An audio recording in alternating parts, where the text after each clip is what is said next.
वो अजीज पाकिस्तान के खूबसूरत शहरों कराची, लाहौर, इस्लामाबाद, भालपुर, पिशावर, सियालकोट, दुनिया भर कोने कोने में जहां पहुंचे मेरी आवाज सबको मैं कहता हूं गुड मॉर्निंग एंड अस्सलाम वालेकुम। आज जुम्मतुल मुबारक 14 शव्वालुल मुकर्रम 1444 हिजरी मई की 5 तारीख सन 2023 और आपने इस खूबसूरत सी सुबह का आगाज किया मेरे साथ। नाम है मेरा अदील। सनराइज शो में मेरा और आपका साथ हमेशा की तरह सुबह के 9 बजे तक बहुत सारी इंफॉर्मेशन, बहुत सारी बातें, आपकी पसंद का म्यूजिक, आप लोग के मैसेजेस लेकर अदील एक बार फिर से आपकी खिदमत में हाजिर है। उम्मीद करता हूँ सब खैरियत से होंगे, सुबह का आगाज अच्छा हुआ होगा और आप लोगों का वीक भी अच्छा गुजर रहा होगा। This of course is the last working day of this shorten week और 4 दिन का ये वर्किंग डे था एटलीस्ट, या जिनके फ्राइडे तक वर्किंग वीक होता है उनके लिए लास्ट वर्किंग डे है। और it's a bright and sunny morning here in Karachi. लेकिन आज सुबह में जो थोड़ी सी बात मुनफरिद थी वो ये थी कि हवा बहुत अच्छी चल रही थी और हवा जो है वो बहुत अच्छी चल रही थी which is different but it is hot and मैं अभी देख रहा था बाकी शहरों के कुछ मौसम की सूरत हाल और मेरे ख्याल से इस्लामाबाद में तो मेरे ख्याल से अगर अभी बारिश नहीं हो रही तो फिर होने जरूर वाली होगी बिकॉज मौसम की prediction, I mean there is 100% chance of rain at some time of the day. मैं अभी देख रहा था यार कोयटा के मौसम को और कोयटा में तो कल actually minimum temperature single digits में आ जाएगा which is 9 degree Celsius. Like man ridiculous, seriously. Even Peshawar has got rain tomorrow. मतलब पिशावर बड़ी ड्राई जगह है लेकिन वहां भी अच्छी बारिश हो रही है जी। Islamabad has a minimum of 16 degree Celsius. ये तो जो इस वक्त कोयटा में मैं देख रहा था तो कराची का बेस्ट मौसम होता है सर्दियों का, इस वक्त वो वाला मौसम चल रहा है उधर। और जस्ट इमेजिन दिस इज मई। हर रोजाना ही हम यही बात कर रहे होते हैं। लेकिन बहरहाल चलें जी, एक प्रोग्राम में अगर आपको पार्टिसिपेट करना है तो फिर आप मुझे ट्वीट कर सकते हैं with the hashtag sunrise with Adeel. I am yet to sign into my respective accounts जिनमें मैं अभी साइन इन करने की तगोदौ में जो है वो लगा हुआ हूँ और जब ये हो जाएगा तो फिर आप लोग के मैसेजेस भी प्रोग्राम में शामिल हम करेंगे। हमेशा की तरह प्रोग्राम में ज़ाहिर खबरों पे भी नजर होगी, इंटरनेशनल खबरों पे भी हम डेफिनेटली नजर डालेंगे। और क्या है सिलसिला, ओहो आज तो पाकिस्तान भी सफाई अव्वल पे नजर आ रहा है मुझे BBC न्यूज के पेज में। Polarise politics are tearing Pakistan apart. बिल्कुल जी, दुरुस्त फरमाया। पाकिस्तान इस वक्त एक डाउनवर्ड स्पाइरल में है, गिरे जा रहा है और कोई रोकने को तैयार नहीं है इस मुल्क को। सो BBC के फ्रंट पेज पर ये आई हुई है खबर भी। बहरहाल जी वैसे एक चीज और जो देखने में आ रही है ना वो ये आ रही है कि दुनिया की apathy towards Pakistan, like no one even care about us now यार। और जो कर रहे हैं करने दो यार, ये it's a hopeless case this country. लेकिन बाहर कल कुछ करना होगा तो हम लोगों को खुद करना पड़ेगा। वक्त आ गया है कि अब बाहर देखना बंद करें और अपने मसले जो है वो हम खुद निपटाएं। लेकिन बहरहाल और क्या सीन है, और ये सीन है मैंने अभी अपना हैशटैग सनराइज खोला है जहाँ पे अताउर रहमान साहब की मुझे तस्वीर नजर आई जो कि फ्रेयर हॉल के सब्जाजार में इस वक्त मौजूद हैं। कहते हैं nice beautiful morning in Karachi today with light cool breeze but days are very hot, wishing everyone a blessed Friday. कल आपको मैंने शारा फैसल पे आपको देखा था, आपको पता है अपना अताउर रहमान साहब, और आप अपने किसी दोस्त के साथ जो है वो चहलकदमी करते हुए जो है वो वापस आ रहे थे और I am sure after your yoga. So ठीक है, चलें अभी ऐसा करते हैं कि हम सुन लेते हैं एक गाना और इस गाने से आके जो है वो हम फिर आप लोगों के मैसेजेस जो है वो भी प्रोग्राम में शामिल कर लेते हैं या नहीं, बल्कि ऐसा करते हैं कि हाँ ये खुल गए जी, मैसेजेस खुल गए। क्या है जी, तहसीन अमजद साहब कहते हैं good morning to all radio friends. Wheat crop have been badly devastated here due to heavy rainfall and hail storm. ये बड़ी परेशानी की बात है बिकॉज अगर आपको याद हो पिछले हफ्ते गवर्नमेंट के सर्कल्स की जानिब से ये खुशखबरियाँ आनी शुरू हुई थी। हुकूमत के जो मुख्तलिफ इदारे हैं, मुख्तलिफ हमारे जो मिनिस्टर हजरात हैं वो ये बात बोल रहे थे कि पाकिस्तान में रिकॉर्ड गंदुम की जो है वो फसल इस बार होने वाली है। लेकिन ये जो मई के महीने में, अप्रैल के एंड और मई, ये ईद के बाद से जो ये मौसम चल रहा है इसकी वजह से इट वॉज एक्सपेक्टेड कि ऐसा कुछ होगा। और तहसीन अमजद ने हमें ये बात बताई है कि उनकी जो गंदुम की फसल है उसको नुकसान हुआ है हैवी रेनफॉल और हेल स्टॉर्म की वजह से। अल्लाह ताला आसानियां पैदा करे सबके लिए बिकॉज आने वाले कुछ दिनों में मौसम जो है ये ऐसा ही रहने वाला है। अब्दुल रज़ाक साहब कहते हैं बहते खून को रोकने वाला आला। अमरीकी माहिरीन ने एक ऐसी मुनफरिद ईजाद को एक्सटेट का नाम दिया है। गो ये जख्मी फौजियों को बचाने की खातिर बनाई गई, मगर इसे आम हादसात में जख्मी होने वाले इंसानों की जानें बचाना भी मुमकिन है। ओके जी, एक्सटेट नामी कोई सिरिंज टाइप चीज़ है जो कि जख्म की जगह पे जो है वो लगाया जाएगी और this will happen while he is being transported to the hospital, जिससे उसकी ब्लीडिंग जो है वो फौरन रुक जाएगी। बिकॉज आपको पता है कि इंसान जो है वो स्टेट ऑफ शॉक में चला जाता है because of that bleeding thing. So और मौत भी जो है वाकई हो जाती है। रियाजुर रहमान साहब कहते हैं, हमारे aviation expert, resident aviation expert, कहते हैं in aviation there are two kind of leasing aircraft. Wet leasing is an arrangement where the lessor provide an aircraft and the crew too. The dry leasing, the lessor offers only an aircraft without the crew. Both have their pros and cons. Thank you so much for sharing that. Yes, दुनिया की जो ज़्यादातर airlines होती हैं ये अपने जहाज़ों को खरीदने के बजाय इनको लीज कर रही होती हैं. There are leasing companies, there are financing institutions. In fact, जो एयरक्राफ्ट मैन्युफैक्चरर्स होते हैं ये फैसिलिटेट करते हैं अक्सर इस तरह की लीजेस और फाइनेंसेस, स्पेशली अगर आप नए जहाज ले रहे होते हैं, बिकॉज आप यकमुश्त तो इतनी बड़ी बड़ी अदायगियां नहीं कर सकते, ये एक बहुत बड़ा कैपिटल आउटफ्लो होता है. सो एयरलाइंस क्या करती हैं that they get the aircraft on lease. तो हमें यहाँ पे रियाज साहब ने ये बताया कि दो तरह की लीजें होती हैं, एक वेट लीज होती है और एक ड्राई लीज होती है. वेट लीज वो होती है जो हाल ही में, अगर आप कुछ अर्से पहले अगर आप लोगों ने PIA में सफर कर रहे हो तो अक्सर उन्होंने अपने जहाजों को जो है वो वेट लीज किया करते थे, जिसमें ईस्टर्न यूरोपियन एयरलाइंस जो हैं उनके क्रू भी हुआ करते थे. और जब कैप्टन भी बात करते थे तो कैप्टन बोलता था, hello this is your captain Vladimir speaking. यानी आपको भी लगता था मॉस्को की फ्लाइट में आप कहीं जा रहे हैं. और उनका अक्सर क्रू जो होता था वो भी अक्सर वहीं का ही हुआ करता था, तो वो PIA के रूट्स को ऑपरेट कर रहे होते थे. इसको वेट लीज, ये बहुत ही टेम्पररी अरेंजमेंट होता है. मैंने एक बार आपको बताया भी था कि एक बार हुआ ऐसा ही था कि वो ईस्टर्न यूरोपियन कोई चेक रिपब्लिक का कहीं का या पोलैंड का कोई कैप्टन था और वो ना फुल तपा हुआ था ग्राउंड स्टाफ से ना कराची का. वो फ्लाइट डिले हो गई और कहने लगा, well sorry for the delay, you know the ground staff at Karachi airport is very bad. ओ भाई, वो तो हल्का ही नहीं आया वो बंदा. उसने कहा मुझे कौन सा नौकरी करनी है इधर यार, वेट लीज है जहाज में, आज मैं पाकिस्तान में उड़ा रहा हूँ, कल मैं मॉरितानिया में उड़ा रहा हूँ, तो उसे कोई फर्क नहीं पड़ना था. तो उसने बोल भी दिया ये बात. PIA वाले जनरली ये बात नहीं करेंगे. तो ड्राई लीज जो होती है उसमें आपको जहाज मिल जाते हैं वक्ती तौर से, और लेकिन आप अपना एक इंसिग्निया वगैरह उसमें जो आपकी परमानेंट लीज होती है आप जनरली उसमें करते हैं. चलें जी, वैसे आपने सुना होगा रियाजुर रहमान साहब, इंडिया की एक एयरलाइन ने जो है जिसका नाम गो फर्स्ट है, 2 दिन पहले उसने बैंक्रप्सी डिक्लेयर कर दी है. और उन्होंने कहा है कि इंडिया में there is a list of airlines जिन्होंने अपनी बैंक्रप्सीज जो हैं वो डिक्लेयर की हैं, जिसमें अगर आपको याद हो किंगफिशर एयरलाइन थी, इसके अलावा एयर सहारा एक जमाने में हुआ करती थी, एयर डेकन भी थी, और रिसेंटली जो सबसे हाई प्रोफाइल इंडिया में बैंक्रप्सी हुई थी वो जेट एयरवेज की हुई थी. और I think 2019 was when jet air collapse. और अभी जो है वो गो एयर नामी एक एयरलाइन है, गो फर्स्ट नामी एयरलाइन, जो कि कोलैप्स हुई है. और उसकी जो रीज़न है वो बहुत ही मुख्तलिफ थी कि उनका जो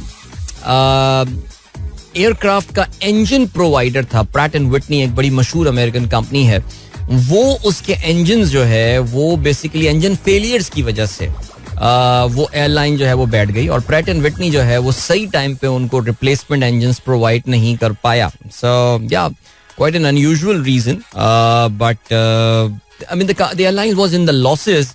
बट पिछले साल मुझे याद है गो फर्स्ट का मैंने पढ़ा था, they were planning to go for an IPO. वो अपना IPO में जाने वाले थे और अब 1 साल के अंदर उन्होंने जो है वो बैंक्रप्सी डिक्लेयर कर दी है. इमरान शेख कहते हैं, अस्सलाम वालेकुम brother Adeel, allowing Bilawal Bhutto Zardari to attend SCO conference in Goa, in my opinion, was a wise decision by the Pakistani government. Will he press the Kashmir issue and request the Article 370 to be reversed from the Indian counterpart? आपने मुझसे सवाल पूछा है, आपको इसका जवाब आज मिल जाएगा. बिलावल भुट्टो जरदारी जो हैं वो आज अगर खिताब करेंगे तो फिर आपको पता चल जाएगा. ज़ाहिर है आपको पता है कि पाकिस्तान का एक सर्कल है जो कि इसको बिलावल भुट्टो जरदारी की तस्वीरें शेयर कर रहा है और बता रहा है कि जी क्या बंदा, ग्रेसफुल बंदा, छा गया है, ये तो पहुंचा है. आई मीन सीरियसली स्पीकिंग, मैं अभी देख रहा था, अभी हमारी एक दोस्त हैं, वो आमतौर से जब आजकल तो प्रो एस्टेब्लिशमेंट व्हाट्सएप ग्रुप में हैं तो वो ट्वीट कर रही होती हैं उन्होंने बोला है जी, उनका ट्वीट में अभी पढ़ रहा था, बिलावल भुट्टो की तस्वीर आई है जिसमें जी वो अपने ओपन नेक और कोट और पैंट में जो है वो जहाज से उतर रहे हैं, वो जो प्रोपेलर एयरफोर्स के जहाज में वो पहुंचे हैं गोवा. कहते हैं apart from my all the difference with PPP on national and international level political affair, Bilawal seems to be more competent and. अच्छा ये सुने यार, ये सुने.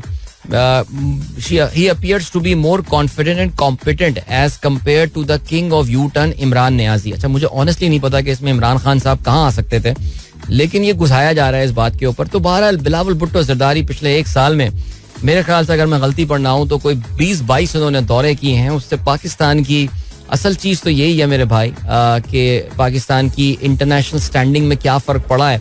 और जहां तक आप आर्टिकल 370 और ये सारी बातें कर रहे हैं, तो ये आज इनकी तकरीर होगी, हमें पता चल जाएगा. फरूक सलीम साहब कहते हैं you forgot to mention Kingfisher. अच्छा मैंने जो पहली एयरलाइन का नाम लिया था वो किंग फिशर ही लिया था, मेरे ख्याल से आप शायद वो मिस कर गए, बट कोई बात नहीं, हो जाता है ऐसा. और क्या सीन है जी. इकबाल साहब कहते हैं अदील भाई अस्सलाम वालेकुम, आज मेरी प्यारी बेटी शुमाई, क्या नाम है जी इनका, शुमाइम इकबाल की इस्लामी साल के मुताबिक सालगिरह है और हम सब स्कूल जाते हुए प्रोग्राम सुनते हैं. अपने प्रोग्राम को 3 हिस्सों में तकसीम करें. बच्चों के लिए मालूमाती मज़ामीन, मुल्की हालात हाजरा, खेलों और इंटरनेशनल हालात हाजरा. अच्छा ठीक है सर, डन. अच्छा अब इसमें आप लोगों के मैसेजेस कहाँ शामिल होंगे, भी मुझे बता दीजिए आप. देखिए आप लोगों के मैसेजेस को शामिल करने की मैं शायद काफ़ी दफ़ा वैसे ये बात बता चुका हूँ. जो उसकी वजह है वो यही है कि आप लोगों के मैसेजेस से बहुत कुछ हमें जानने का मौका मिल जाता है. मसलन ये कि अभी देखिए जी इमरान शेख साहब का मैसेज आया जिन्होंने SCO शंघाई कोऑपरेशन ऑर्गेनाइजेशन के हवाले से बात की. गोवा में इजलास हो रहा है, बिलावल भुट्टो जरदारी, ये सारी बातें. रियाजुर रहमान साहब ने वेटलीज और ड्राईलीज के हवाले से बात की. तहसीन अमजद ने बताया कि जी वीट क्रॉप जो है वो मुतासर हो रही है और इन बारिशों की वजह से, अनसीजनल रेन्स की वजह से. अब्दुल रज़ाक साहब ने हमें एक्सटैट के बारे में बताया जो कि एक मेडिसिन दरियाफ्त की गई है जिससे ब्लीडिंग फौरी तौर से रोकी जा सकेगी. तो आप लोगों के मैसेजेस में इतनी इंफॉर्मेशन और नॉलेज होती है कि मुझे प्रोग्राम में, yes there are certain segments in the programme. हम जानते हैं कि 7:45 के बाद हम अखबारात की शह सुर्खियां शामिल करते हैं. 8 बजे के बाद हम आमतौर से जो है वो 8 बजे के बाद हम आमतौर से स्पोर्ट्स की खबरें शामिल करते हैं. 8:15 के बाद I try to catch up on all the जो आप लोगों के ट्वीट्स होते हैं with the hashtag sunrise with Adeel. और 8:30 के बाद मेरी कोशिश होती है कि इंटरनेशनल खबरों पे जरा फोकस किया जाए, कुछ बिजनेस के हवाले से बात किया जाए. तो प्रोग्राम में डी फैक्टो ऑलरेडी सेगमेंट्स होते हैं, लेकिन ये जो आपने 3 भेजे हैं इस पे मैं गौर जरूर करूंगा. शुमाइम को मेरी तरफ से सालगिरह की, इस्लामी तौर से सालगिरह की बहुत बहुत मुबारकबाद. ओके जी. फैसल खान कहते हैं अस्सलाम वालेकुम, good morning from Bahawalpur. Few days ago you were talking about learning Quran with तर्जुमा. Few months ago a policy in our school to teach one art subject other than science subject, so I decided to teach तर्जुमातुल Quran. क्या बात है मेरे दोस्त, well done, शाबाश.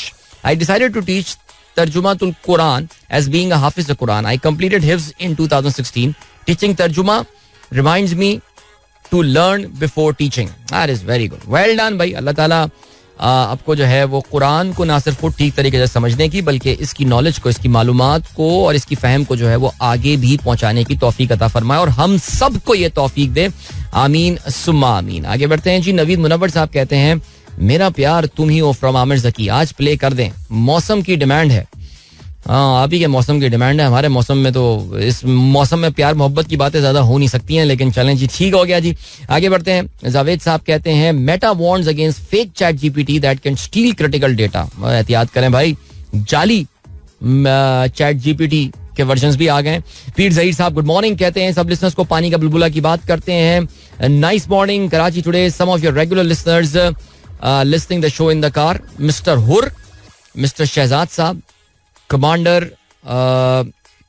Salim Ishaq sahab, thank you so much. इन सबको मेरी तरफ से बहुत बहुत सलाम जो रेगुलर लिसनर हैं हमारे. इसके अलावा आबिद यासीन साहब का भी जो है मैसेज आया हुआ है जिन्होंने पूरी ABCD लिख के भेजी हुई है पानी का बुलबुला वाली. तो पानी का बुलबुला हम इंशाल्लाह चलाते हैं जी 7:30 के इस ब्रेक के बाद. मुनव्वर अली कहते हैं अदील भाई अस्सलाम वालेकुम. इस महंगाई और हालात से तंग आकर मेरा कभी कभी जी चाहता है कि हाथ खड़े कर दूं और जंगल की तरफ निकल जाऊं, लेकिन फिर ख्याल आता है कि तारीक रात के बाद सुबह जरूर होती है. बस जिंदा हैं. इंशाल्लाह इंशाल्लाह थिंग्स विल इम्प्रूव जब हम निकलेंगे बाहर. ठीक है जी. निकलना है वीकेंड पे. हाँ जी. डॉक्टर कलीम कहते हैं some journalist are propagating the idea of 2 to 3 year long technocrat government starting from August 23rd. Establishment finds politicians too nalayak to run the country. Will such technocrat government be good for the economy of Pakistan? देखिए, technocrat government 2-3 साल आप चला लें, लेकिन उसके बाद क्या होगा? यही सियासतदान आएंगे. फिर तो आप 2 या 3 साल की क्या बात है? आई मीन ये 2 या 3 साल की मुशर्रफ साहब ने, वो कहते हैं ना जी टेक्नोक्रेट गवर्नमेंट, मुशर्रफ साहब के बदतरीन नाकद भी उनको ये कहते हैं, जो बाद में उनके नाकदीन में शामिल हो, कहते हैं उनके पहले 3 साल बड़े जबरदस्त थे. क्यों थे जी? उनको बड़े जबरदस्त टेक्नोक्रेट्स गवर्नमेंट चला रहे थे. लेकिन फिर उसके बाद क्या होता है? फिर इस कौम को डेमोक्रेसी याद आती है, फिर हमें दोबारा डेमोक्रेसी चाहिए होती है. फिर at the end of the day यही लोग आते हैं जो हम पे हुकूमत करते हैं. तो ऐसा क्यों नहीं करते कि इसी सिस्टम को मैच्योर होने दें? मैं खुद अपनी जिंदगी में मैं कहूंगा कि अपने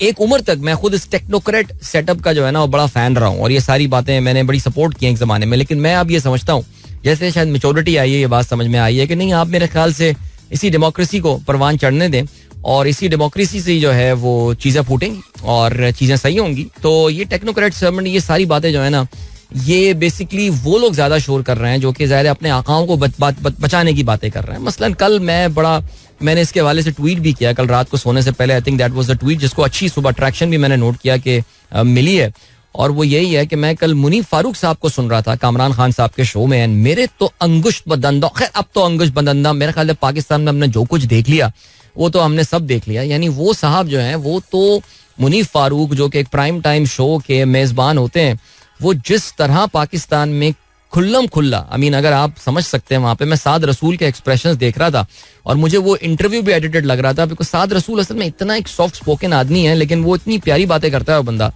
कि उसको वहां पे कोई अगर थोड़ा सा बदजबान शख्स होना चाहिए था जिसको मुनीफ फारूक को एक मैसिव शटअप कॉल देनी चाहिए थी कि यार तुम्हें पता भी है तुम बोल क्या रहे हो. कितने मजे से वो कह रहा था कि जी करें कॉन्स्टिट्यूशन को वायलेट आप, बिकॉज हमारे यहाँ पाकिस्तान की ग्राउंड रियलिटीज और ये वो फलाना है पता नहीं जी, लेकिन सुप्रीम कोर्ट देखें जी किस तरह इंप्लीमेंट करवाना चाह रही है. और मैं तो वो कह रहे हैं जी पाकिस्तान में लीगल फ्रेटर्निटी डिवाइडेड है, 4-3 और 2-3. क्या बातें कर रहे हैं यार, कौन है यार? तो सर ये टेक्नोक्रेट सेटअप की गवर्नमेंट की बातें करने वाले भी यही लोग हैं, बिकॉज उनको नविश्ता दीवार इस वक्त नजर आ रहा है. और हमने ये बात देख ली कि पाकिस्तान में इस वक्त, खैर चलें छोड़े रहने दें यार, आगे बढ़ते हैं. मामा मुइन कहती हैं lovely and cold morning in Lahore, Asia cup का फ्यूचर क्या है? एशिया कप का फ्यूचर तो काफी ब्लीक नजर आ रहा है फिलहाल. खालिद अनवर साहब कहते हैं पानी का बुलबुला, बस पानी का बुलबुला तकरीबन अब से 1.5 मिनट में जो है वो आप सुन सकेंगे. फराज कहते हैं सऊदीया के हर छोटे बड़े शहर में कमीज शलवार में मलबूस अपने मुल्क के लोगों को देखकर बहुत अच्छा फील होता था. है मैंने रास्ते में हर जगह पाकिस्तानी रेस्टोरेंट देखे विद पाकिस्तानी फ्लैग, इसी तरह ट्रक और बसेस पे Pakistani stickers. Salute to them. जी हाँ बिल्कुल, पाकिस्तान से बाहर रह के हम काफी मोहब्बत करते हैं अपने मुल्क से. रावलपिंडी में पंखा बंद, वाह मई में ठंडा. That is global cooling man, global cooling seriously. Khadim Shiraz good morning कहते हैं. जीशान बेग साहब कहते हैं India has planned to disband 62 cantonments around the country and convert them into exclusive military stations with the Indian army exercising absolute control over them. It will benefit civilians who were not getting access to state government welfare schemes. बहरहाल पाकिस्तान में आपको पता है इस खबर के हवाले से काफ़ी चर्चा हो रही है और काफ़ी ज़बरदस्त बातचीत हो रही है कि सब यही कह रहे हैं कि इंडिया से कोई आजकल बुरी खबर आ ही नहीं रही है, बिकॉज इंडिया में इंफॉर्मेशन बिल्कुल ब्लैकआउट हो जाता है जहाँ बुरी खबर होती है. Their media is not covering what is going on in Manipur right now. Things are pretty scary. Internet वहाँ पे बंद है 5 दिन से, सो अच्छी खबरें आ रही हैं वहाँ से. और ये कंटोनमेंट वाली खबर जो आई है इसका भी पाकिस्तान में काफ़ी जिक्र हो रहा है, और इसका एक काउंटर पॉइंट ऑफ व्यू भी आ रहा है कि जी वाई कंटोनमेंट सर. आपने शायद पता नहीं पढ़ो एक आर्टिकल, मैंने इंटरनेट पे ट्विटर पे ही देखा, मैंने एक ट्विटर हैंडल पे एक न्यूज़ वेबसाइट पे ही आया हुआ था, ऑनलाइन न्यूज़ वेबसाइट थी जिसने कंटोनमेंट एरियाज की के फ्यूज और बरकत के ऊपर जो है वो बड़ी जबरदस्त रोशनी डाली हुई थी. Hamza here, today is my last exam and then party, please wish me luck. नहीं, wish you luck for the party, party hard boy. I also have plans with my friends today for horse ride at Seaview after the examination. क्या बात है, जबरदस्त. अभी हम बढ़ रहे हैं ब्रेक की जानिब, उसके बाद पानी का बुलबुला. Don't go anywhere, keep listening. Alright, so that was your weekly dose of पानी का बुलबुला.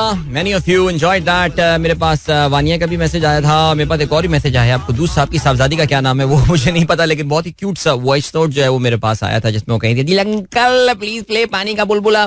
चला दिया भाई, पानी का बुलबुला है वो आप लोगों ने एंजॉय किया होगा.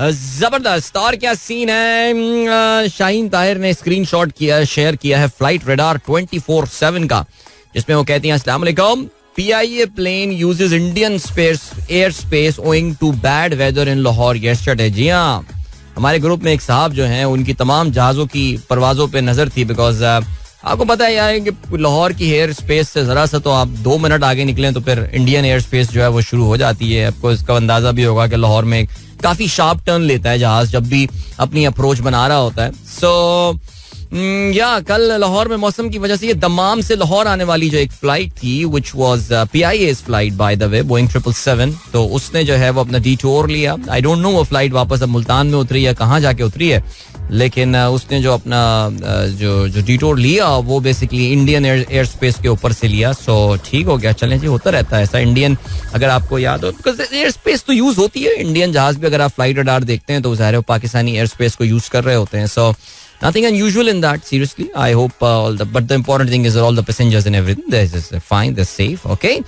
And then Mubin bin Jamil, listening to you in Lahore, thank you.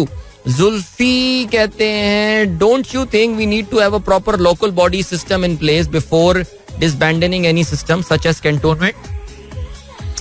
देखो यार, ये बहुत लंबी बहस है. देखो, प्रॉपर लोकल बॉडी सिस्टम हो जाए तो फिर तो इससे अच्छी बात क्या है. बुनियादी लेवल की डेमोक्रेसी, जाहिर है पाकिस्तान में जो फ्लैग बेरर हैं जमहूरियत के, वही अपने सूबे के लोगों को, अपने इलाके के लोगों को जो है वो बुनियादी जमहूरियत नहीं प्रोवाइड कर रहे हैं. तो वो कैंटोनमेंट के डिस्कशंस ऑनेस्टली बहुत बाद में आते हैं. और मेरे ख्याल से पाकिस्तान, हर मुल्क का स्ट्रक्चर डिफरेंट होता है.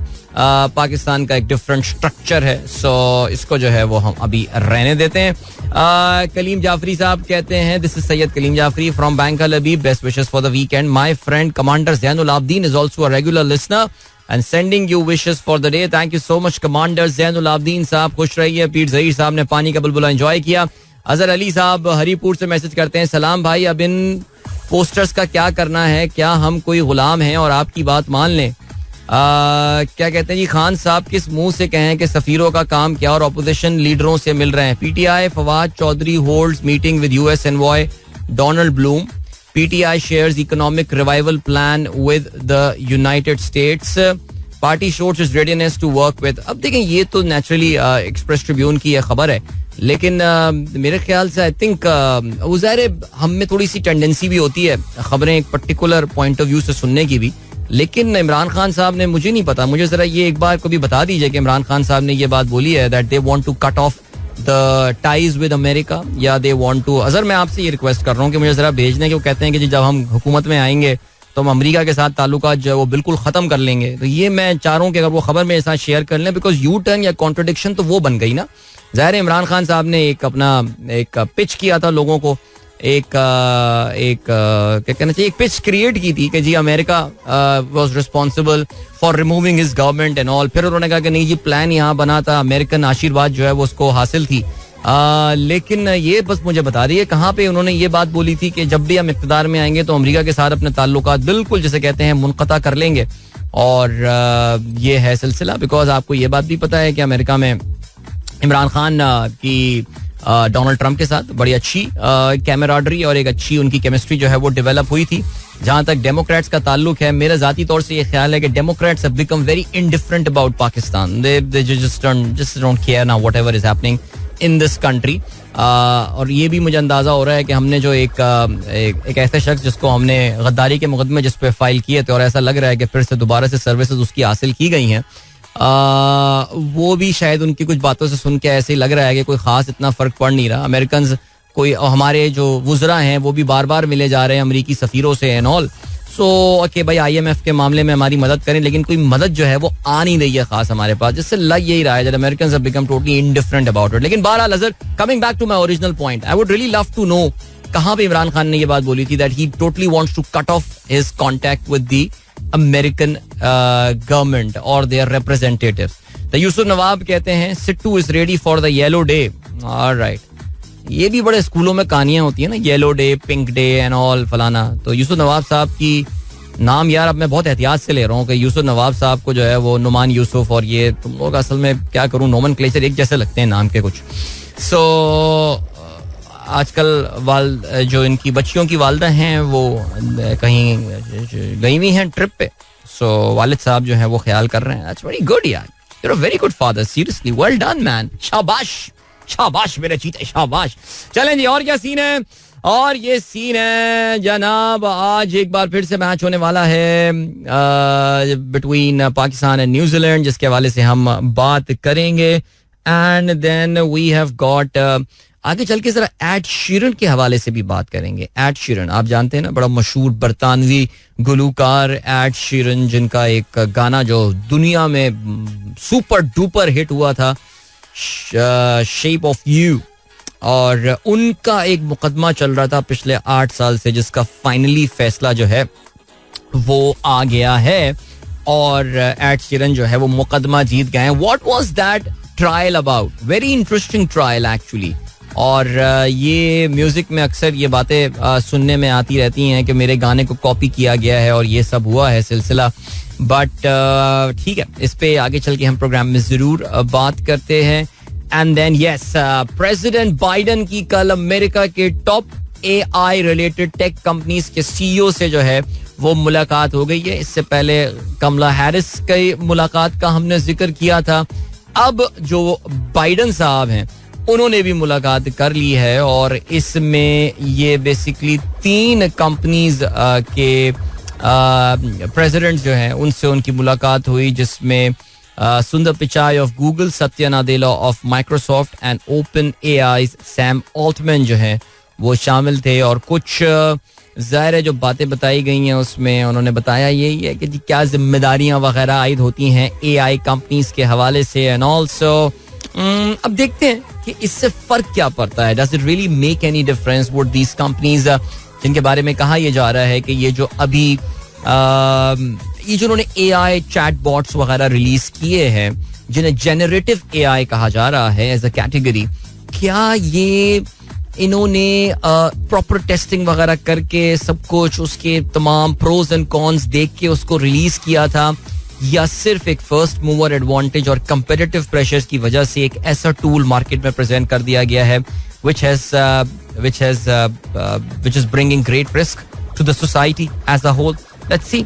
असल इंपॉर्टेंट बात ये होती है कि अमेरिकन्स इस पूरे मामले को रेगुलेट कैसे करने वाले हैं, because American regulations are really going to matter. ये बड़ा फर्क पड़ेगा because US is the main country जहाँ पे AI पे ये सारी गेम चल रही है, और वहां पे अगर इसके हवाले से स्ट्रिक्ट और टफ कवानीन बना दिए जाते हैं तो उसका impact is going to be on the entire world. So we'll wait and see. अभी फिलहाल हम ब्रेक ले लेते हैं और उसके बाद एक अच्छा सा गाना भी सुनेंगे. So don't go anywhere and keep listening. Junaid भाई, it was O Sanama, beautiful song. क्या मेलोडी है और क्या तबला है, उसकी बीट है. Hope you guys enjoy that. 7:50. Good morning जिन दोस्तों ने प्रोग्राम अभी ट्यून इन किया है, और आप प्रोग्राम में ट्वीट कर सकते हैं मुझे with the hashtag sunrise with Adeel. And yes, अखबारात की जाने बढ़ रहे हैं, लेकिन उससे पहले इट्स मी आजिब का मैसेज आया है. Watched money back guarantee yesterday and honestly it's not that bad movie. Time pass तो है. It's more like a tableau stage play where children usually perform at annual school day. Some scenes are really funny. All right, ठीक है, चले, अच्छी बात है. वरना मैंने जनरली इसका काफी ओवरवेलमिंगली, बल्कि मैं नेगेटिव फीडबैक ही देख रहा था. ओहो, अखबार भी आ गया, अखबार का बिल भी मेरे पास आ गया. मुझसे ना मांग ले, सिर्फ तुम ही पढ़ते हो यहाँ अखबार, तो पैसे भी तुम दो. नहीं, ऐसे इंशाल्लाह नहीं होगा. इतने सालों में तो कभी नहीं हुआ. चलें जी, आगे बढ़ते हैं. और क्या सीन है? मुख्तलिफ अखबारात मुख्तलिफ खबरों के हवाले से बात कर रहे हैं. बिलावल भुट्टो की तस्वीर आज ज़्यादातर अखबारात के सफ़े अव्वल पर मौजूद है. गोवा में वो मौजूद है, जहाँ पे उनकी मुलाकात कल सरगई लावरोव के साथ हुई, जो कि रशिया के वजीर खारजा हैं, और उनकी मुलाकातें उस पर हुई हैं. वल्लाह आलम, इस पर जो भी बातें हुई हैं वो हम देख लेते हैं, लेकिन अखबारात की शह सुर्खियाँ देखते हैं. बिलावल गोवा पहुंच गए, भारतीय हम मनसब से मुसाफा. वजीर खारजा की रूसी हम मनसब से मुलाकात. फूड सिक्योरिटी, तवानाई के शोबों में ताउन, अवामी राब्ते बढ़ाने का आज़म. भारतीय वजीर खारजा जयशंकर का इजलास में शरीक वज़ीर खारजा के एजाज में इशाया. बिलावल की आमद पर निशिस्त पर खड़े होकर हाथ मिलाया, खैर मकतबी कलमात अदा किए. ऑलराइट जी, बाकी क्या सीन है? डॉन का ये लिखना है, historic visit steal spotlight from SCO moot. Bilawal meets Russian counterpart, underscores commitment to multinational forum. अच्छा जी, आप जानते हैं कि पाकिस्तान ने दरख्वास्त की थी मुलाकात की बिलावल और जयशंकर के दरमियान, लेकिन नरेंद्र मोदी ने उनकी इस रिक्वेस्ट को जो है वो डिक्लाइन कर दिया था. ठीक है जी. दुनिया की आज की जो हेडलाइन है वो सुप्रीम कोर्ट के ने कल जो है वो 27 अप्रैल की समाअत का तहरीरी ऑर्डर जारी कर दिया, जिसके बारे में उन्होंने कहा था कि हम एक मुनासिब ऑर्डर जारी करेंगे. तो भाई क्या कहते हैं मुनासिब ऑर्डर? एक ही दिन इलेक्शन के, अच्छा कहते हैं जी 14 मई को इंतखाबात का हुक्म बरकरार. एक ही दिन इलेक्शन के मामले पर आज समाअत सियासी जमातों से में मुज़ाकरात के लिए कोई हिदायत नहीं दी थी. सियासी जमातों की जानिब से मुज़ाकरात उनकी अपनी कोशिश. कौमी और सूबाई असेंबलियों के इंतखाबात एक दिन कराने पर इत्तेफाक होता है तो यह काबिल सताइश. अदालत का कोई किरदार नहीं है. चीफ जस्टिस उमर अता बंदियाल की सरबराही में अदालत उस्मा का 3 रुकनी बेंच दिन 11:30 बजे समाअत करेगा. इलेक्शन कमीशन की 14 मई के सुप्रीम कोर्ट के हुक्म पर नजर सानी को दरख्वास्त नंबर अलॉट कर दिया गया है.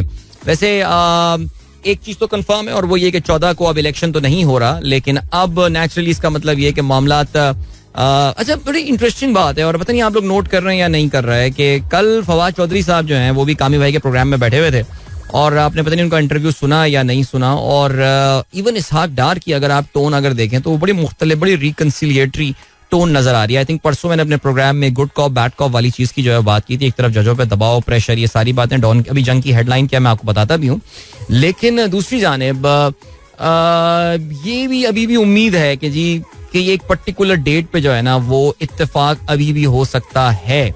वो डेट क्या होगी ये देखा जाएगा, लेकिन सरप्राइजिंगली वो जो एक हॉकिश से सेंटिमेंट्स दोनों जानिब से नजर आ रहे थे उसमें एटलीस्ट पीटीआई की जानिब से और नून लीग के कुछ लीडरान की जानिब से कुछ इस वक्त टोन डाउन हो चुका है जो रिटोरिक चल रहा था. बहरहाल आज की पेशी में देखते हैं क्या होता है.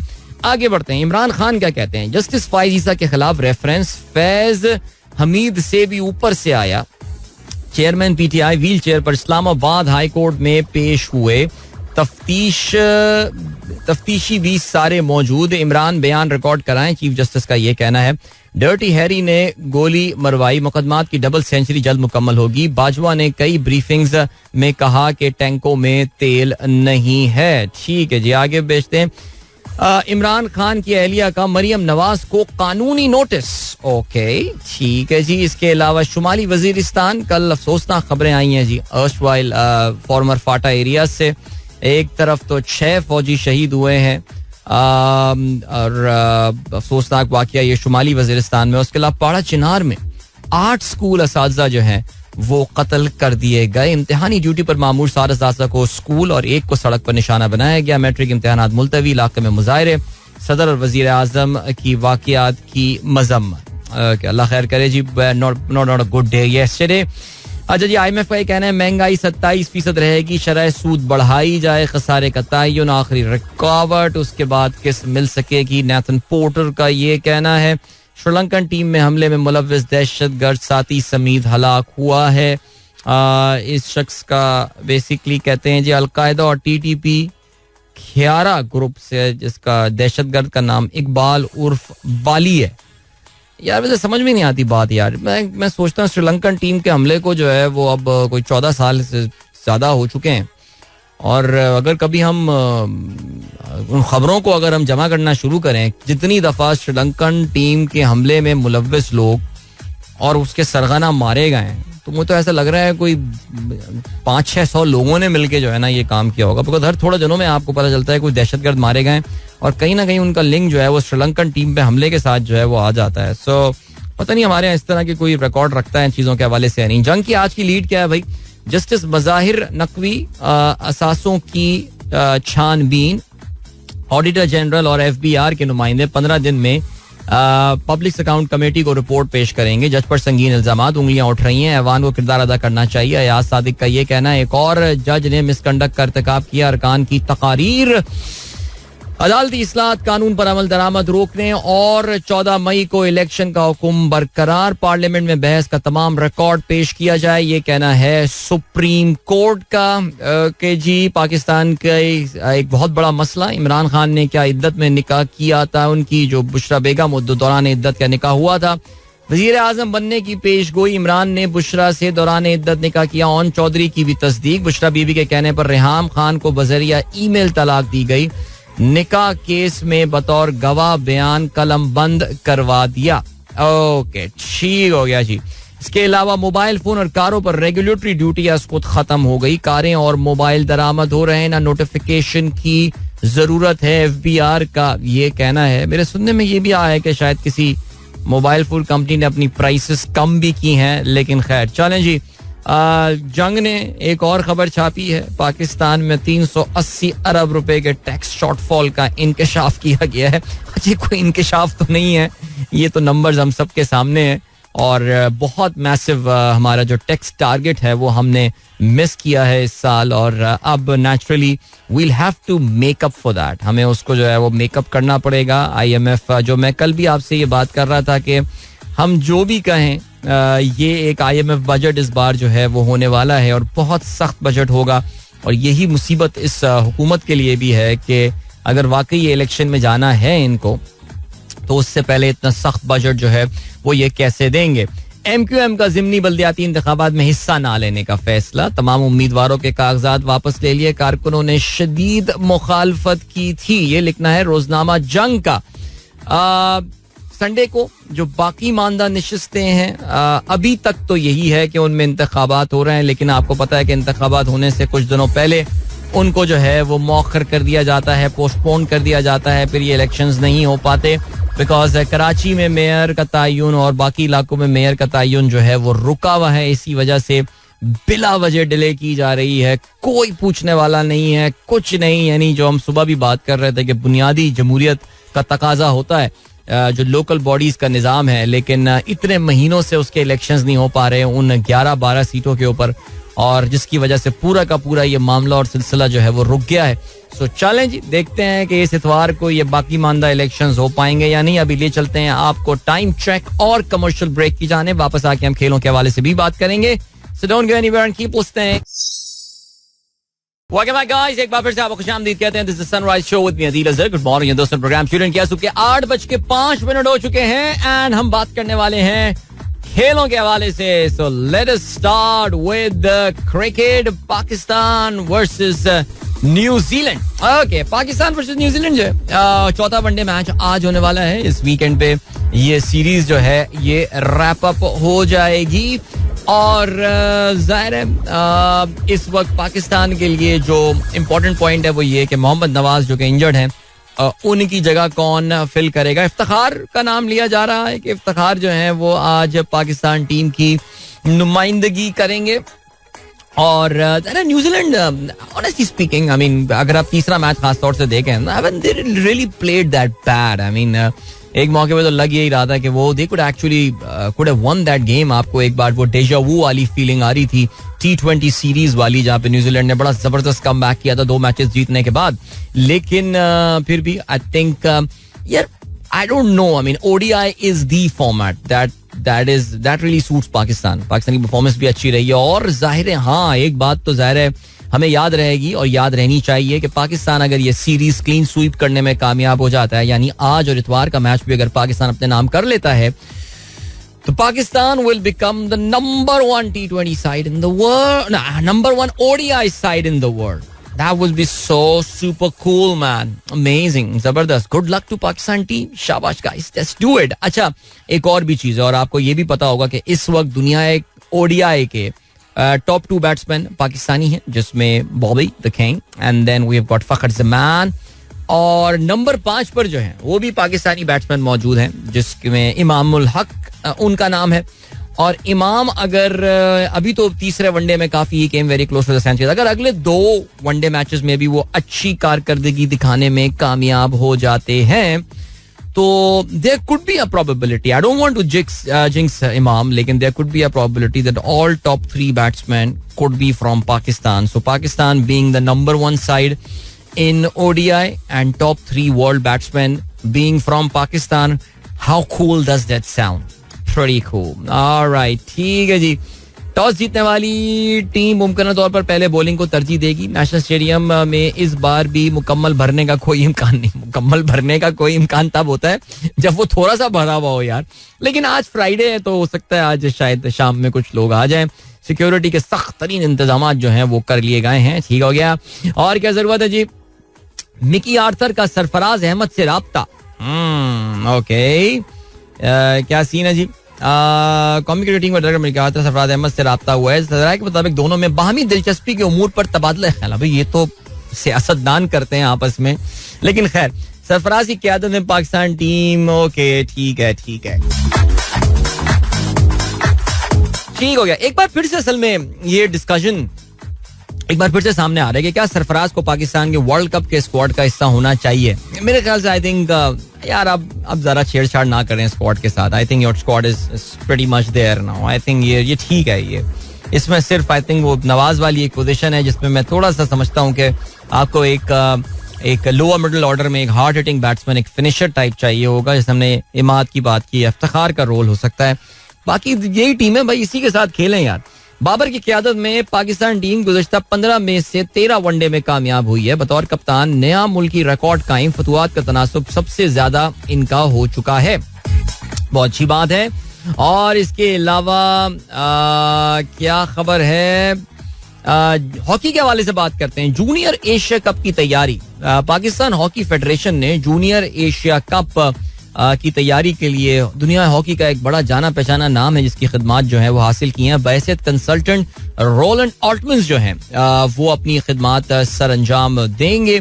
पाकिस्तान टीम के कोचिंग पैनल में अदनान जाकिर, जीशान अशरफ, आसिफ अली खान, राना जुबैर, मजहर अब्बास और सारे लोग हैं. अच्छा, बहरहाल जी, ये जो एशिया जूनियर कप होने वाला है ये 23 मई से 1 जून तक ओमान के शहर सलाला में होगा. और पूल ए में पाकिस्तान, भारत, जापान, थाईलैंड और चाइनीज ताइपे यानी ताइवान की टीमें जो हैं वो इसमें शामिल होंगी. पूल बी में कोरिया, मलेशिया, ओमान, बांग्लादेश और उज्बेकिस्तान की टीमें जो हैं वो शामिल हैं. अच्छा जी, ये रोलैंड ऑल्टमन्स आप जानते हैं ये दुनिया के टॉप कोचेस में से एक था. अपने जमाने के दुनिया के टॉप डच हॉकी प्लेयर भी जो है ये हुआ करते थे. पाकिस्तान की सीनियर हॉकी टीम की भी जो है कोचिंग कर चुके हैं.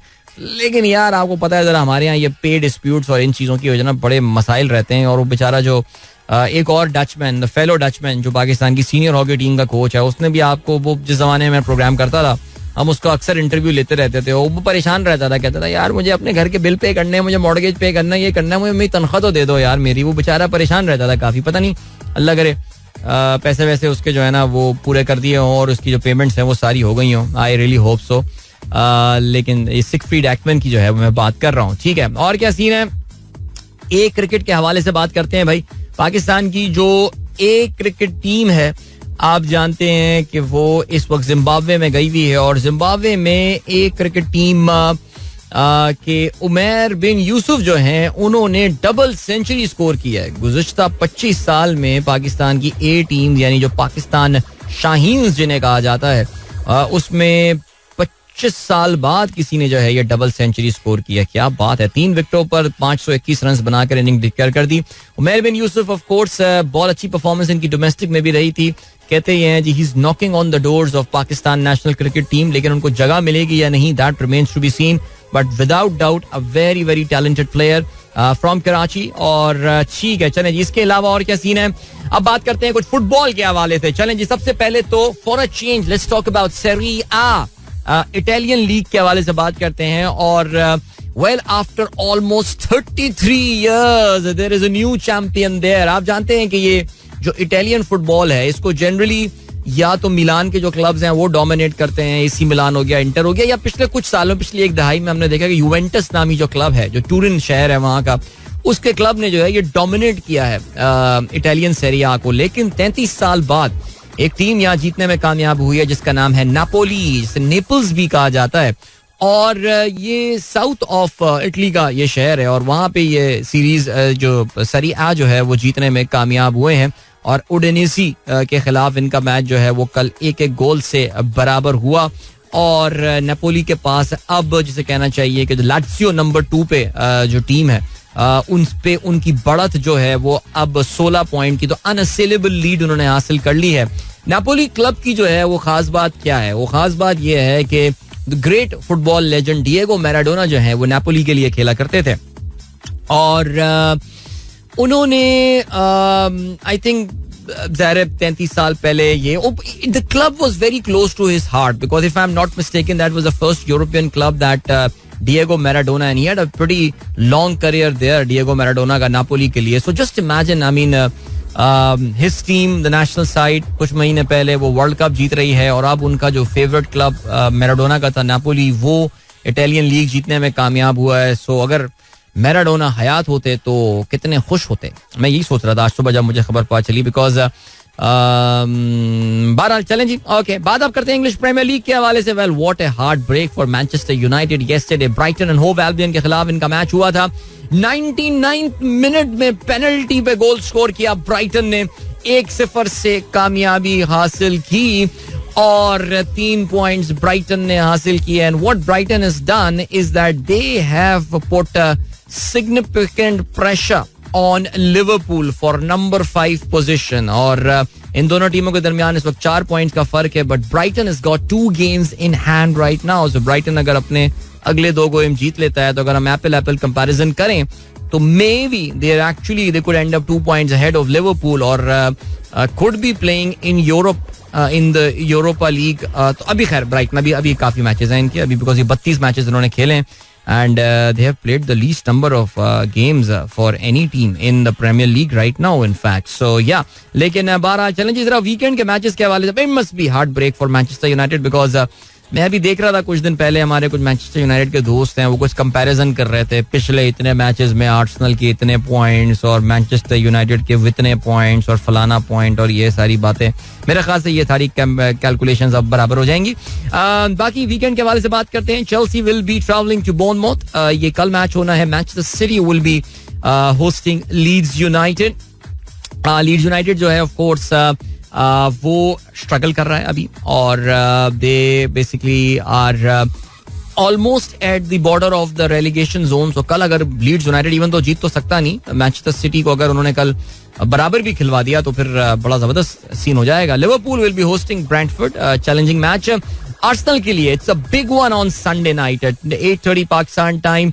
दे will be travelling to Newcastle United जहां पे ज़ाहिर न्यूकासल का ये बहुत जबरदस्त सीजन चल रहा है. They are number 3 on the table right now और आर्सेनल का अवे फ्रॉम गेम जो कि आर्सेनल नंबर 2 पे ऑलरेडी आ चुका है. अगर ये मैच जीतने में कामयाब हो जाते हैं that would be something extraordinary but it would be very tough because Liverpool माफ कीजिएगा Newcastle as I said they have had an amazing season. They have lost just 1 game at home in the entire year. So tough game for Arsenal and I think it would pretty much settle the debate about the Premier League this season. अभी ले चलते हैं आपको break की जाने मिलते हैं इसके बाद. Don't go anywhere and keep listening. Alright, that was Atif Aslam. दिल जलाने की बात करते हो आशियाने की बात करते हो क्या बात है. Okay. आबिद हुसैन कहते हैं. Abid Hussain okay. Suhaima Abid and Muhammad Ahmed used to go to school daily while listening to your show. Please say welcome. अब तो वो पहुंच गए होंगे स्कूल. अब क्या कह सकते हैं भाई. Then Adil bhai, is there any campaign going on against Babar Azam by some journalist? As I saw tweets of Shoaib Jatt and 2 or 3 more in which there is Sarfaraz in the pics and in the comment section there are all Babar fans and they are speaking against Sarfaraz. जबरदस्ती का पड्डा इन लोगों ने किया हुआ है यार. क्या बोल सकते हैं. मेरे ख्याल से I think all the Sarfaraz fans and all ये देखो एक गेम तो चल रही है बाबर के खिलाफ इसमें तो खैर कोई शक नहीं है. एक सर्टन पाकिस्तान में जर्नलिस्टों का एक मखसूस तबका है जो कि बाबर आजम के बहुत खिलाफ है और वो कोई भी अच्छा काम कर ले वो नहीं उसको अप्रिशिएट कर रहा है. सो क्या कह सकते हैं. आप करने वाले तो करेंगे. आई थिंक बाबर के लिए जो बेस्ट चीज है वो ये दैट ही शुड परफॉर्म. देखो बाबर की कप्तानी में कुछ खामियां हैं इसमें कोई शक नहीं है. लेकिन जिसे कहना कि यार वो कहते हैं ना कि एक बस बेमारी की तौबा बेचारे से करवाते रहना ये भी मेरे ख्याल से जो है ना वो ज्यादती है. अरमगान दाऊद साहब कहते हैं while I understand the subsidized corporate loans like turf contribute towards expansion in industry yet is also massively contributed towards inflation. That's the biggest criticism of turf as well. So what's the midpoint then? I mean Armughan, as they say, hindsight is 20/20. Hindsight is is always so crystal clear, as they say. So now we look back, we say, whoa, it contributed towards inflation. But do you really think that this 40% inflation, the CPI inflation at 37 point odd whatever, 36.7%, ये turf की वजह से हुआ है? नहीं यार ये ज्यादती की बात है. चलो मैं कह देता हूँ कि यार 12% इन्फ्लेशन, 14%, 16% इन्फ्लेशन, इसका आधे का कंट्रीब्यूशन टर्फ की वजह से हो जाता है, बिकॉज उसकी वजह से एग्रीगेट डिमांड पाकिस्तान में बढ़ गई, जिसकी वजह से इन्फ्लेशन आ गया.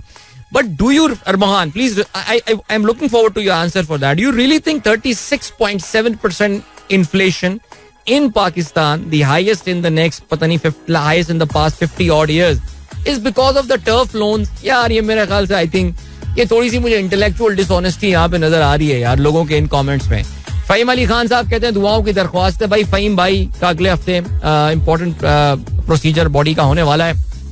हम उनके लिए बहुत सारी दुआएं करते हैं. अल्लाह ताला उनकी जो सर्जरी है वो खैरियत से करवाए और फहीम जो है वो बिल्कुल एकदम फिट हो गए हमारे प्रोग्राम को इंशाल्लाह जल्दी सुनना शुरू करें. सो फहीम के लिए प्लीज दुआओं में याद रखिएगा उनको.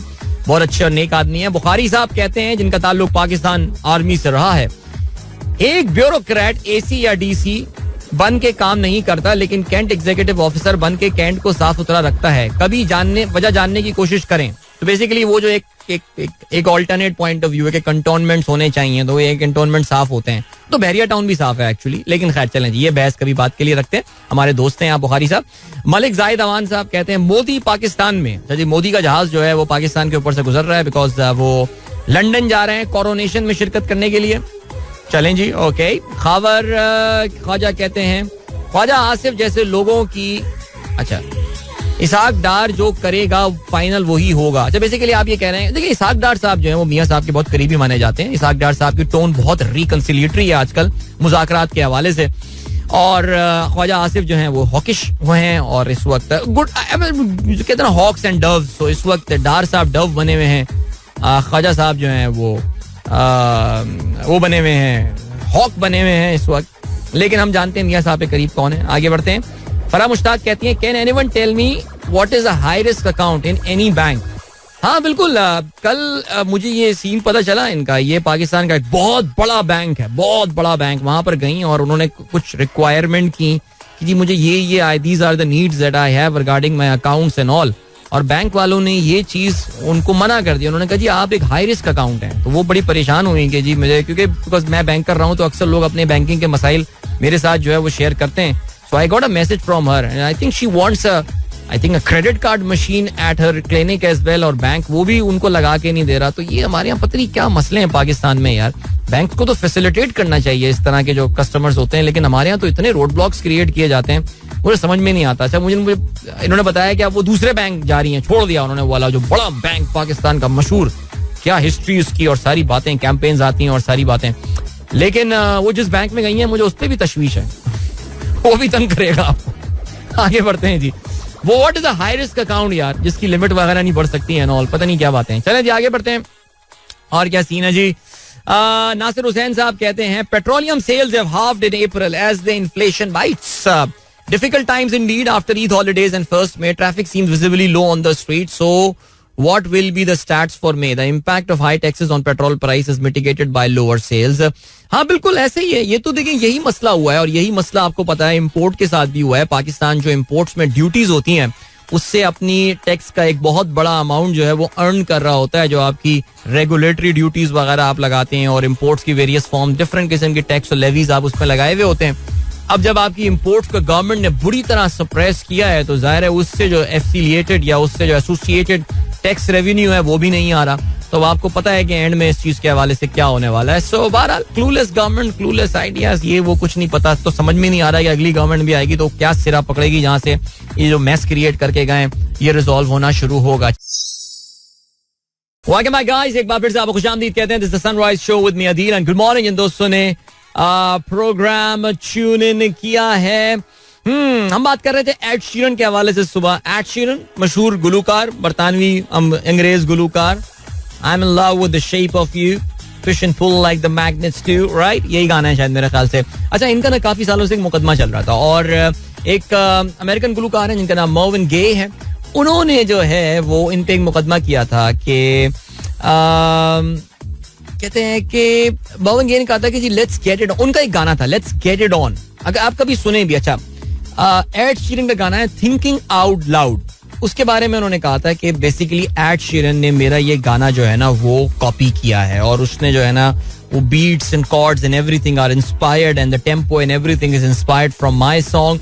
और ये उन्होंने जो है 2014 में ये गाना रिलीज किया था, और उसी वक्त उन्होंने ये इल्जाम लगाया था कि जी ये गाना उन्होंने मेरा कॉपी किया हुआ है. तो ये शुरू में बातें मीडिया पे चल रही थी and all, but actually Marvin Gaye he went ahead with filing a litigation, उसने कोर्ट केस कर दिया एड शीरन के ऊपर, because of course Sheeran made a lot of money out of that song and all, and जाहिर है आपको पता है कि ये सारा सिलसिला हुआ. सो हुआ ये है कि ये जो हेड्स हैं मर्विन गेय के, उन्होंने बेसिकली वार्नर म्यूजिक कंपनी जो कि जिसने म्यूजिक रिलीज किया था एड शीरन का, सोनी म्यूजिक पब्लिशिंग, ये बेसिकली उन्होंने कॉपीराइट इन्फ्रिंजमेंट के हवाले से जो है ना वो केस किया. लेकिन बहरहाल जी जूरी ने डिसाइड ये किया है कि एड शीरन ने ये गाना कॉपी नहीं किया, उन्होंने ये गाना कॉपी नहीं किया था. और बेसिकली एड शीरन का इसके ऊपर बयान भी आया है, उसने कहा कि जी थैंक गॉड, जिसे कहते हैं कि ये केस जो है वो अब खत्म हो गया है. और अच्छा, इससे पहले मुझे याद है कि लास्ट ईयर एड शीरन जो है वो basically he one a copyright battle about his famous song shape of you, बड़ा मशहूर गाना उनका जो हुआ था, जिसने I think that really made him कहना चाहिए कि एक इंटरनेशनल सेलिब्रिटी इस गाने ने बना दिया था. सो उस पे भी वो एक केस जो है वो जीतने में कामयाब हुए हैं.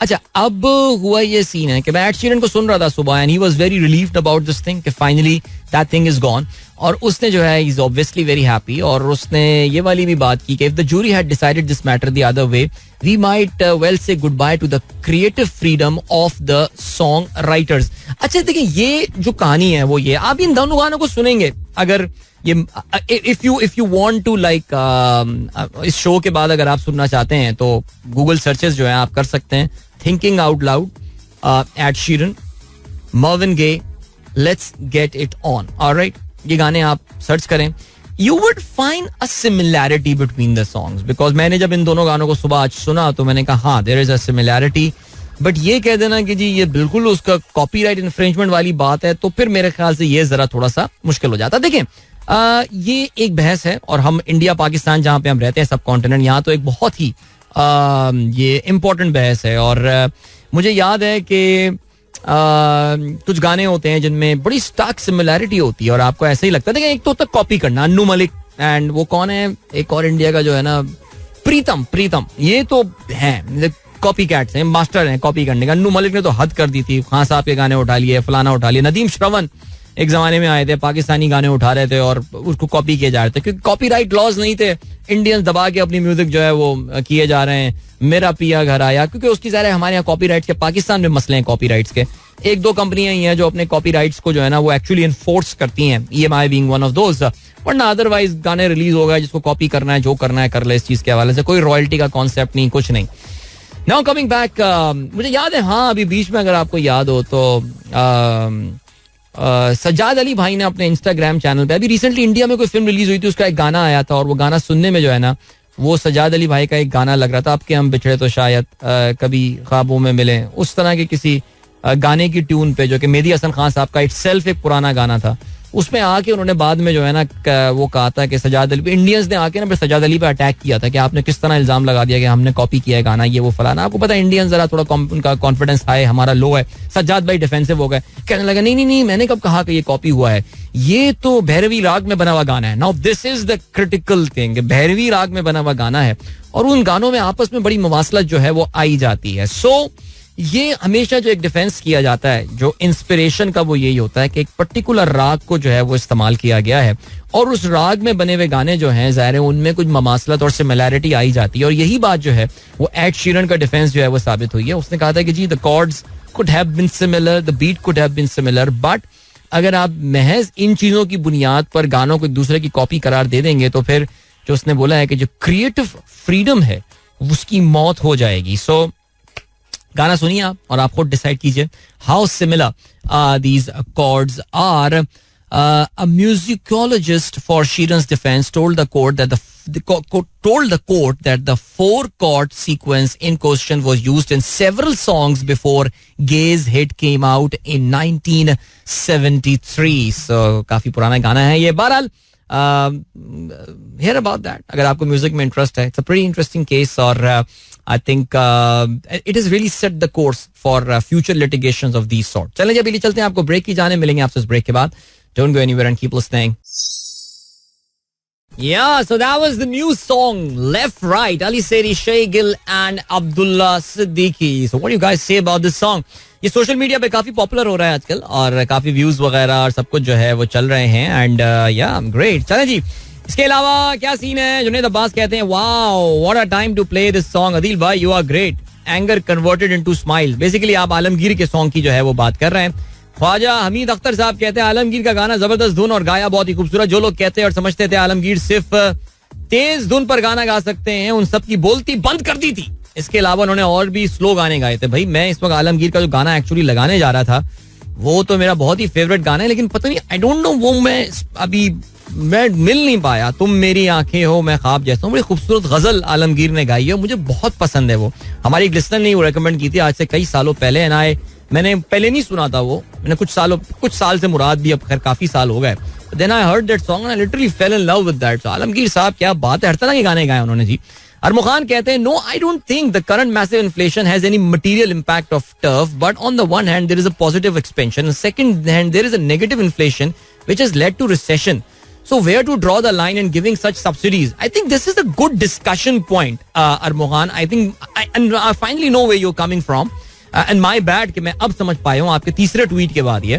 And you're absolutely right. Tough facility या इस तरह की कोई भी subsidized facility है, where are we going to draw the line? I think जिस तरह 2008 में दुनिया ने वर्ल्ड फाइनेंशियल क्राइसिस के बाद कुछ चीजें लर्निंग हुई थी, तो कुछ लर्निंग हुई थी. ये कह देना कि जी कुछ नहीं सीखा, we are back to square one, no definitely not. इस तरह जाहिर है जो इन्फ्लेशन का एक खौफनाक सा बाउट आया पोस्ट कोविड, आई थिंक दुनिया कुछ ना कुछ सीखेगी. लेकिन यार if just turn back clock 3 years तेरा क्लॉक पीछे ले जाए Mohan, what was our priority? Our priority was just to make sure that things continue going, things just get on going. हम उसके लिए कुछ भी करने को तैयार थे. हमें थोड़ी पता था कि 2 साल इसके बड़ा इतना इन्फ्लेशन का फैक्टर आएगा. हाँ ये जरूर हो सकता है. Now the learning has been done. मेरे ख्याल से गोइंग फॉरवर्ड, खुदा ना खास्ता अल्लाह ना करे हम अपनी जिंदगियों में दोबारा कभी कोई पेंडेमिक देखें, लेकिन हाँ कभी इस तरह की कोई दुनिया में इस तरह की लिक्विडिटी पुश की जाएगी तो फिर शायद central banks will be more proactive. तो मैं इसमें आखिरी बात ये कहना चाहूंगा. नादिश कहती हैं risk assign to any account based on customer category, sources of fund, transaction channel, jurisdiction, and if any inquiry conviction is on customer. High risk customers require more documentation cause of money laundering risk. So a small business owner who is running a small clinic in middle class area of Lahore, how can she be a doctor who is running a clinic? How can she be a high risk customer? That is a pretty interesting question. Shiko Safi कहते हैं Karachi census has gone in reverse and Larkana has increased by 25%. अच्छा ये game अब मेरे ख्याल से change हो चुकी है. कराची की पॉपुलेशन अब जिस तरह मैंने यही बोला है ना कि अब आपको पता है 15 मई तक जो है ये चली गई है और हर रोजाना आपको अंदाजा हो रहा है कि कराची अब उसकी पॉपुलेशन बढ़ती जा रही है. और अगर ये अक्टूबर तक गई तो पाकिस्तान योकोहामा और टोक्यो को बीट करके दुनिया का सबसे बड़ा शहर बन जाएगा. लेकिन यार पाकिस्तान में जो मर्दमशुमारी हुई है उसमें कराची तो खबर ही नहीं है, लाड़काना तो खबर ही नहीं है. There is only one news which is Balochistan man, Balochistan. I mean हद हो गई है. बलोचिस्तान जिसने क़याम पाकिस्तान से लेकर 2017 तक सिर्फ 12 मिलियन अपनी पॉपुलेशन की थी, उसकी पॉपुलेशन में पिछले 6 साल में 60% इजाफा हुआ है. चलो मैं मानता हूँ बलोचिस्तान में मादनियात की दौलत है, रैकोडेक है, ये सब है, सेंडक है. कामी भाई आजकल रोजाना बताते रहते हैं मादनियात की दौलत है, इसको इस्तेमाल. लेकिन अभी we are still some away के दुनिया में जी लोग मुल्तान से माइग्रेट करके जो है वो लोरालाई में जाके रहना शुरू कर देंगे एंड ऑल. ये बलोचिस्तान की आबादी 60% कैसे बढ़ गई? अब आप समझ सकते हैं कि गेम क्या होने वाली है, बिकॉज बलोचिस्तान को अब 7 एक्स्ट्रा सीट्स जो है वो मिलने वाली हैं कौमी असेंबली में. सो बलूचिस्तान में क्या होता है पॉलिटिक्स में आपको ये भी पता है.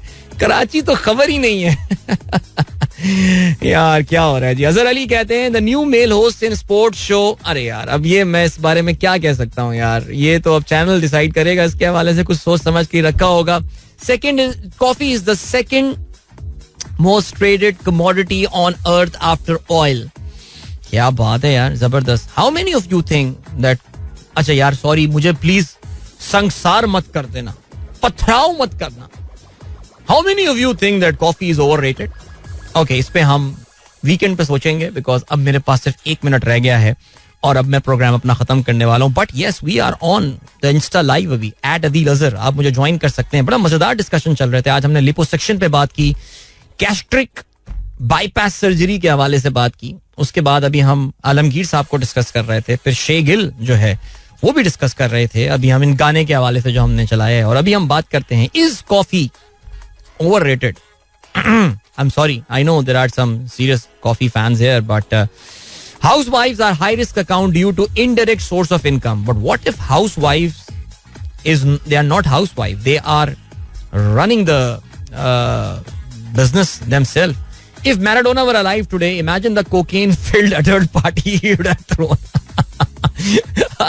So cool man, जबरदस्त, great. चलें जी गाइस, वक्त आ गया आप लोगों से इजाजत ली जाए. अपना बहुत बहुत ख्याल रखिएगा. इंजीनियर बाबू, where is the time check? Time check लगा दो. आवाज तो नहीं आई आप लोग को? आवाज तो नहीं आई? जी हाँ बिल्कुल. तो वक्त आ गया आप लोगों से इजाजत लीजिए. अपना बहुत बहुत ख्याल रखिएगा. इंशाल्लाह आप लोगों से मुलाकात मंडे मॉर्निंग एक बार फिर होगी. Wishing you all a wonderful weekend ahead. Have fun, enjoy. कल मिलते हैं, नहीं मंडे मिलते हैं. Till then, goodbye, God bless, Allah Hafiz, and Pakistan Zindabad. This is Mira FM 107.9.